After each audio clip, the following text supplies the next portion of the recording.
नाड़ी परीक्षण एक ऐसी विधा है जो आपके संपूर्ण शरीर को एक तरह से खंगाल के बिल्कुल बाहर निकाल देता है बीमारी का कारण। जो नाड़ी विशेषज्ञ वो आपके संपूर्ण शरीर का समाधान कर सकते हैं, उपचार, चाहे उसमें कैंसर है, मिर्गी है, लकवा है, हार्ट की प्रॉब्लम, ब्लड प्रेशर है, थायराइड है, घुटने की, महिलाओं की कोई भी, पुरुष की कोई भी बीमारी, सबका समाधान हो जाता है और ठीक आसानी से हो जाते हैं। आज की जो प्रवेश है उसमें सिर्फ और सिर्फ आपसे बीमारी पूछी जाती है, उसका इलाज करते हैं, इसलिए वो इलाज संभव नहीं हो पाता। लेकिन आयुर्वेद क्या करता है, सीधा जड़ पे काम करता है और इंसान स्वस्थ 100% हो जाता है। नमस्कार दोस्तों, मेरे साथ जो व्यक्ति बैठे हैं इन्हें दिखता नहीं है, लेकिन नाड़ी परीक्षण के गहरे जानकार हैं। ऐसे जानकार जो नाड़ी देखकर रोग का कारण समझते हैं और फिर उसका सफल इलाज करते हैं। जी हाँ, ये वीडियो निशुल्क है और अक्सर हम ऐसे लोगों से आपको मिलवाते हैं जो अच्छा काम करें, चाहे वो किसान हो, चाहे वो चिकित्सा के क्षेत्र में हो। और ये मुहिम इसलिए है कि आप तक अच्छी चीजें पहुंचे और आपको भी लाभ हो। तो इसीलिए हरकेश चौहान जी का पूरा इंटरव्यू आपको जरूर सुनना चाहिए, क्योंकि 10वीं कक्षा में एक बीमारी के कारण आंखें चली गई, लेकिन हार नहीं मानी जीवन में, और आयुर्वेद के साथ साथ नाड़ी चिकित्सा का इतना गहन अध्ययन किया कि आज अगर आप अल्ट्रासाउंड करवाएंगे, एमआरआई करवाएंगे, जो रिपोर्ट वो बताती है लगभग वही रिपोर्ट बता देते हैं नाड़ी परीक्षण के माध्यम से कि आपको ये रोग इस कारण से है। कैसे करते हैं, नाड़ी परीक्षण से किन किन बीमारियों का कारण बता देते हैं और उनका इलाज कैसे करते हैं, पूरी जानकारी जरूर लीजिए। ये हरियाणा में हिसार के रहने वाले हैं और यहीं पर अपना क्लिनिक चलाते हैं, और ये क्लिनिक कोई कमर्शियल उद्देश्य से नहीं चला रहे हैं।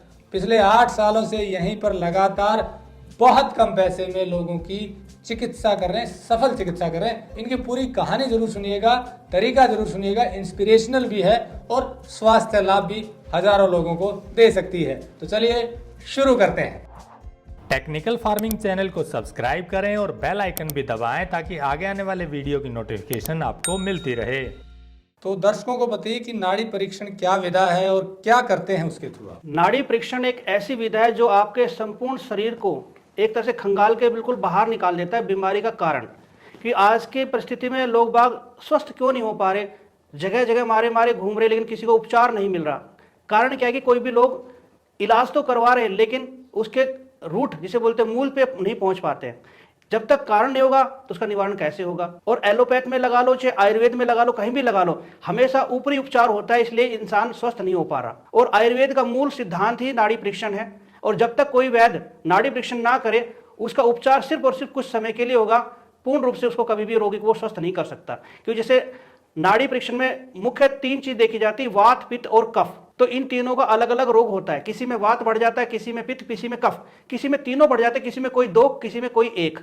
तो उन सभी को देखना पड़ता है कि आपका वात बढ़ा है या पित्त बढ़ा है या इन दोनों में से कोई एक बढ़ा है या कफ बढ़ा है। तो उससे कौन सा आपका तत्व डिस्टर्ब हुआ है, छोटी आंत, बड़ी आंत, लीवर, किडनी, हार्ट, तो उसका फिर इलाज किया जाता है। लेकिन आज की जो प्रवेश है उसमें सिर्फ और सिर्फ आपसे बीमारी पूछी जाती है, उसका इलाज करते हैं, इसलिए वो इलाज संभव नहीं हो पाता।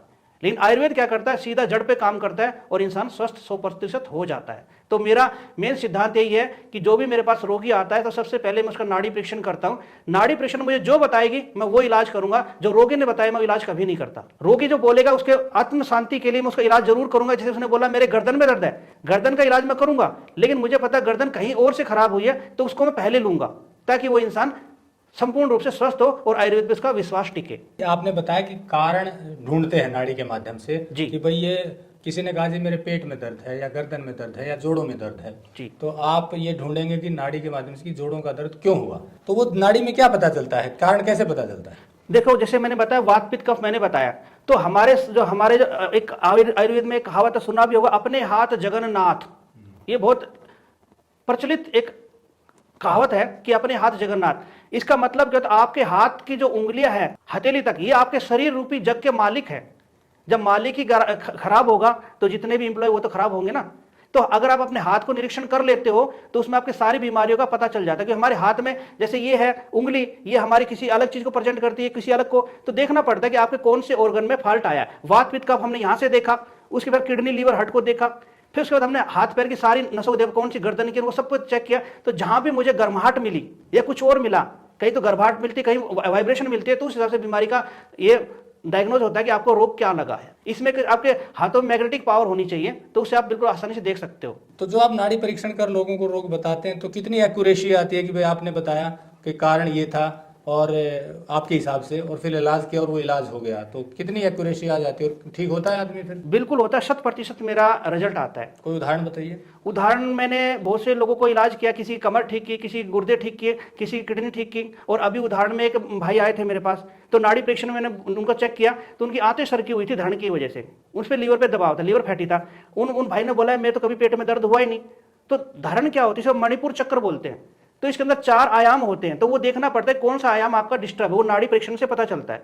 फिर हमारे हाथ में कुछ रेखाएं होती है, सूर्य रेखा, चंद्र रेखा, तो उन रेखाओं को भी मैच करना पड़ता है, मिलाना पड़ता है, तो उससे पता चलता है कि धड़ ऊपर गई है नीचे उतरी है, तो उससे कंफर्म हो जाता है कि बंदे को बीमारी क्यों लगी। तो उन भाई को प्रॉब्लम थी धरण की, धरण ठीक होती है उनकी बीमारी अपने आप ही स्वस्थ हो जाएगी, मतलब ठीक हो जाएगी, क्योंकि उनकी आंतें जगह छोड़ गई धरण की वजह से। एक डॉक्टर थे, उनका नाम था इंद्र मणि था शायद, तो घुटने में प्रॉब्लम थी, घुटना काफी दर्द करते, उनको उनका खुद चेकअप कराया सब कुछ, लेकिन कहीं भी कोई ना तो कोई फ्लूइड कम हुआ ना कुछ और, लेकिन ना कार्टिलेज बर्न हुआ, लेकिन घुटने में दर्द था। तो किसी शुभ चिंतक ने मेरा नाम ले बोला कि नाड़ी परीक्षण वहां करा लीजिए। तो वो आए मेरे पास, तो मैंने उनका चेकअप किया तो पता चला कि गर्दन में यहाँ पे एक नस थी जिसका नाम है GV20। उस नस का नाम है कि हमारे 1261 नसें होती हैं, तो उसमें GV20 नाम की नस दबी हुई थी। तो उन डॉक्टर साहब ने बोला जी मेरे कभी गर्दन में दर्द हुआ ही नहीं। बोला ऐसे कैसे हो सकता है? तो मैं बोला डॉक्टर साहब आप 1 हफ्ते यहाँ रुकिए और आपका इलाज मैं करूँगा। तो 2 टाइम मैंने उनको बुलाया, सिर्फ मैं गर्दन की मसाज करता था यहाँ पे और मरम बिंदु दबाता था, उनका घुटना ठीक हो गया। तो कहने का मतलब बीमारी का कारण कहीं और हुआ और निवारण कहीं और हुआ। एलोपैथी में तो घुटने का एक्सरे करेंगे और उसकी जांच करेंगे, तो उसमें जो निकलेगा वो इलाज कर देंगे। हाँ, तभी तो ठीक नहीं हो पाते। अभी एक अंकल जी आए थे, उनको क्या कि पेट में बहुत ज्यादा गैस बनती थी, गैस बनने की वजह से उनकी डिस्क फैल हो गई, मतलब पीछे रीढ़ की हड्डी में L4-5 कंप्रेस हो गया था। तो मैं बोला कि अंकल जी आपको गैस बहुत ज्यादा बनती है, तो गैस का समाधान करो। वो बोले भाई मेरे तो गैस बनती नहीं है। कि देखो मैंने बताया हमारे वात पित्त कफ 3 प्रकृति, गैस 5 तरह की होती है। एक तो पेट में चढ़े, एक सिर में चढ़े, एक नसों को दबाए, एक नीचे की तरफ जाए, 5 फोर्सेज होती है गैस की। तो उनका हमने पेट का इलाज किया, धरण ठीक की, तो उनकी कमर ठीक हो गई। तो देखना पड़ता है कि किस वजह से। और कौन कौन सी बीमारियां ठीक करते हैं? जो नाड़ी विशेषज्ञ वो आपके संपूर्ण शरीर का समाधान कर सकते हैं, उपचार, चाहे उसमें कैंसर है, मिर्गी है, लकवा है, हार्ट की प्रॉब्लम, ब्लड प्रेशर है, थायराइड है, घुटने की, महिलाओं की कोई भी, पुरुष की कोई भी बीमारी, सबका समाधान हो जाता है और ठीक आसानी से हो जाते हैं। बस आयुर्वेद बोलता है परहेज, एक परहेज सोने, परहेज करने वाला इंसान का सभी रोगों का नाश जरूर होता है। क्योंकि हम देखते हैं देश भर में नाड़ी की बात करें तो बहुत कम लोग हैं जो नाड़ी की जांच करते हैं जी। तो आयुर्वेद में नाड़ी की जांच आवश्यक है, या चूंकि बहुत से कम करते नहीं है तो रिजल्ट इसीलिए नहीं आ पाता? जी बिल्कुल जी, देखो आयुर्वेद का मैंने बताया आधार नाड़ी परीक्षण ही है। अब मान के चलो मुझे एक कमर में दर्द है और किसी दूसरे भाई को भी कमर में दर्द, तीसरे भाई को, तीनों को सेम कमर में दर्द है, लेकिन तीनों का सेम उपचार नहीं हो सकता। हो सकता मुझे वात की वजह से, हो सकता अगले को पित्त की वजह से, हो सकता तीसरे को कफ की वजह से, हो सकता तीनों को में से कोई एक अलग प्रॉब्लम हो। तो तीनों का एक उपचार कैसे हो सकता है, ये तभी आप बता सकते हो कि उनका नाड़ी परीक्षण कर पाओगे। इसलिए टीवी में देखा आपने बहुत सी किट बेचने वाले मिलेंगे आपको, कुछ और मिलेंगे, लेकिन टीवी में क्या जो दिख रहा है वो बिक रहा है, लेकिन उपचार कहीं भी नहीं मिल रहा। जो हकीकत में जो जानकार है वो साफ साफ बोलते हैं आप हमारे पास आइए, नाड़ी परीक्षण कराइए, फिर उपचार। हाँ, घरेलू नुस्खे जरूर अपनाइए, वो आपको सिर्फ रोकथाम करेंगे, पूर्ण रूप से स्वस्थ कभी नहीं करेंगे। पूर्ण रूप से स्वस्थ आप तभी होगे आप अपना नाड़ी परीक्षण करवाओगे और एक अकुशल वैद्य से कराओगे, तब तो समाधान 100% है। शुगर की प्रॉब्लम हो? बिल्कुल, वो भी नाड़ी में आती है। हमने देखा शुगर हार्ट की वजह से आ रही है, किसी को टेंशन की वजह से आ रही है, किसी को बीपी की वजह से आ रही है, किसी को धड़ की, किसी को लीवर की।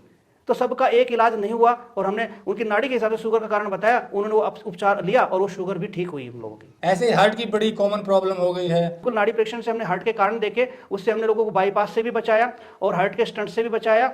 हमने लीवर कैंसर भी ठीक किए, सोराइसिस भी, फैटी लीवर भी आसानी से। लेकिन हमारे इलाज में मैंने पहले बोला परहेज, एक परहेज सोने, परहेज करेगा तो हर चीज ठीक होना बिल्कुल संभव है, असंभव कुछ भी नहीं। यहाँ कैसे इलाज करते हैं? एक तो आपने नाड़ी परीक्षण की कारण जान लिया, फिर इलाज कैसे, क्या तरीका अपनाते हैं? उसमें जैसे देखना पड़ता है कि बंदे की बीमारी क्या है। किसी को हो सकता है मेरे को न्यूरोस्टिमुलेटर लगा के ठीक करना पड़े, किसी को खाली एक्यूप्रेशर से ठीक हो जाए, किसी का वर्ण उपचार मतलब रंग, जैसे मैंने एक भाई को यहाँ पे रंग लगाया था तो रंग चिकित्सा जिसे बोलते हैं उसके द्वारा भी ठीक किया जाता है, किसी के मालिश के द्वारा, किसी को फिर योग बता दिया जाए उसके द्वारा, फिर खान पान तो मेन है ही, तो इसके द्वारा उनका समाधान हो जाता है।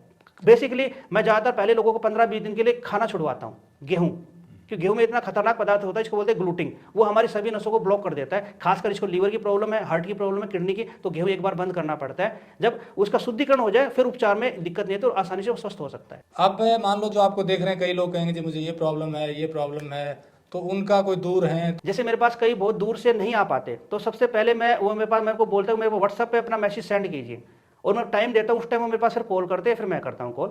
फिर पहले 15-20 मिनट उनसे बात करता हूँ, बात से स्पीच थेरेपी की तरह से स्पीच डायग्नोज होता है, तो बात से उनकी बीमारी पकड़ में आ जाती है। फिर उनको मैं बोलता हूँ अपनी जीभ का निरीक्षण करवाइए, मतलब जीभ की फोटो भेजिए, आंखों की फोटो भेजिए और अपनी चलने की फोटो भेजिए, तो उससे पता चल जाता है बीमारी कहाँ। अब मेरे पास एक दिल्ली से पेशेंट है, तो उनको आ नहीं सकते थे, तो मैंने उनको बोला, पहले बातों से मैंने उनको पूरा परखा, आधे घंटे बात हुई तो मैंने बता दिया आपको प्रॉब्लम ये है, तो उन्होंने बोला वैद्य जी बिल्कुल यही प्रॉब्लम है। फिर मैं बोला सुबह अपनी फोटो भेजो, तो फोटो में बिल्कुल क्लियर हो गया, तो मैंने वही उपचार बताया और भगवान की दया से वो आज बिल्कुल स्वस्थ है। ऐसे पेशेंट को फिर मैं दवाइयां नहीं बताता, घरेलू उपचार, क्योंकि नाड़ी परीक्षण एक बहुत जरूरी है, कि दवाइयां क्या होती है बिना नाड़ी के नहीं दी जा सकती, घरेलू उपचार दिया जा सकता है। आप बता रहे थे कि दवाई की बहुत कम जरूरत पड़ती है ज्यादातर केसेस में, तो कितने प्रतिशत लोगों को ही जरूरत पड़ती है अंदाजन? देखो, जो बिल्कुल लास्ट स्थिति में आए उनको हम दवाइयों का सहारा लेते हैं, या फिर जिनके पास समय ही बिल्कुल ना हो तब। लेकिन आयुर्वेद का मतलब क्या है? आयुर्वेद जीने की कला, मतलब आपकी जो जिंदगी है, आयु मतलब आपकी जो उम्र है, उसके जीने का जो वेद है वही आयुर्वेद है, और वो हमारे खान पान रहन सहन से ही होता है। इसलिए उसमें दवाई का कहीं कोई जिक्र नहीं है। दवाई सिर्फ जो अंतिम क्षणों के लिए होती है, जहां बिल्कुल इंसान बिना औषधि के खड़ा ही ना हो सके, तब उसका सहारा लिया जाता है। वरना 90% कभी भी कोई भी वैद्य दवाई देते ही नहीं है, इन छोटे मोटे नुस्खे के द्वारा और मर्दन चिकित्सा के द्वारा ही ठीक कर देते हैं, और वही लक्ष्य लेके मैं चल रहा हूँ। और इसलिए मैंने आज तक जितने भी इलाज किए हैं उसमें एक भी असफल नहीं रहा, और मैंने दवाई बिल्कुल ना के बराबर दी है, बिल्कुल ना के बराबर। उनसे मैंने कैंसर भी ठीक किया है, हर कुछ ठीक किया, लेकिन करवाया किसने? भगवान ने, और परहेज उन्होंने किया, ऊपर वाले ने आशीर्वाद दिया और वो ठीक हुए। दवाई की कोई जरूरत ही नहीं पड़ी, क्योंकि सबसे बड़ा मेडिकल आपका जीभ का स्वाद है, और सबसे बड़ा डॉक्टर आपका शरीर है। तो शरीर की बात सुनिए और जीभ की बात मत सुनिए, ठीक हो जाओगे। क्योंकि जीभ का स्वाद इंसान को मारता है, और शरीर का सुख इंसान को हमेशा निरोग रखता है। वो कब रखेगा? जब आप जीभ के स्वाद को भूल जाएंगे। इसलिए जीभ हमारी सबसे बड़ी मेडिकल है, औषधालय है। अच्छा, जो कैंसर की आपने बात की, तो कैंसर तो एलोपैथी में कहते हैं कि जी आपने समय से नहीं, जो स्टेज की बात होती है उसके बाद तो लाइलाज हो जाता है। और भी कई लोगों ने से हमने बात की, कुछ एक वीडियो पहले भी दिखाया, उन्होंने बताया था कि कैंसर ठीक कर देते हैं। क्या रूट कॉज, कैसे ठीक, इससे हो जाता है ठीक? हाँ जी, होता है। मैंने यहाँ पे लंग्स कैंसर भी ठीक किए, लीवर कैंसर भी ठीक किए, लेडीज के बच्चादानी के भी किए, और उनके जो वक्षस्थल है उनके भी कैंसर ठीक किए। और आज भी मेरे पास एक माता जी आए थे जिनको डॉक्टर ने लास्ट स्टेज बोला था इलाज नहीं है, लेकिन अभी वो मेरे पास जनवरी से आ रही है, और आज उनका तकरीबन कैंसर बिल्कुल खत्म हो चुका है। उनको मैंने सिर्फ खाने पीने का गेहूं बिल्कुल छुड़वा दिया, चाय चीनी छुड़वा दी, सिर्फ उनको मिट्टी चिकित्सा दे रहा हूं और कलर चिकित्सा, इसके द्वारा उनका कैंसर बिल्कुल ठीक हो चुका, कोई औषधि नहीं है। तो फिर ये जब आप बात करते हैं कि मैं ठीक करता हूँ जी, ये जो दावा करते हैं, तो फिर इस पे रिसर्च क्यों नहीं होती है? क्योंकि ये तो एक बहुत बड़ी उपलब्धि है। एलोपैथी अमेरिका तो बहुत बड़े बड़े स्तर की रिसर्च करके भी इसको सफल नहीं बना पा रहा है। तो फिर ये कैसे कि हम यहाँ बैठ करके जो आप कह रहे हैं ठीक हो जाता है, और फिर वो डॉक्यूमेंटेड होता है कि उसको कलर डिक्लेयर हो गया था कैंसर, ऐसा जी है? बिल्कुल डिक्लेयर हो चुका है। उसके बाद उनको बायोप्सी होती है, उसमें पता चलता है, डिक्लेयर होता है कौन सी स्टेज है, और ठीक होने के बाद दोबारा से चेक कराते हैं तो पता चलता है उनका कैंसर बिल्कुल नहीं रहा।